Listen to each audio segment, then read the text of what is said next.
जनक जी के बाग में। राजा जनक जी के बाग में अलबेला रघुवर आयो जी। राजा जनक जी के बाग में अलबेला रघुवर आयो जी। राजा जनक जी के बाग में।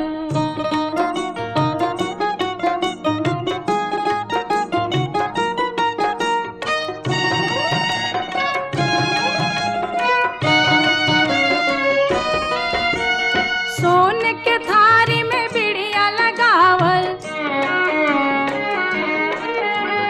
सोने के थाली में बिड़िया लगावल, बिड़िया चाभन आयो जी।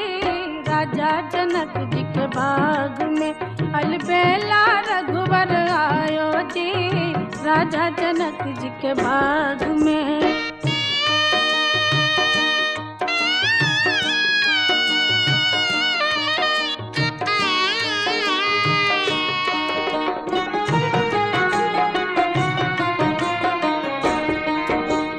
हाथ कमंडल रेशम डोरी,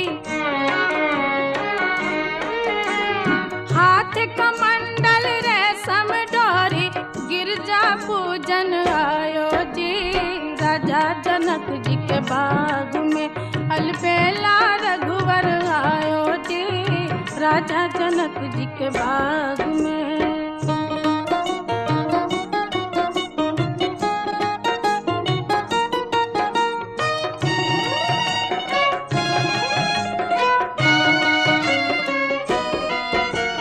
सोने के झारी गंगा जल पानी,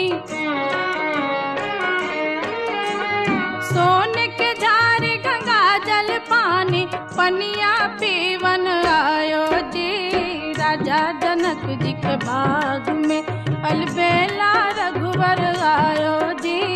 राजा जनक जी के बाग में।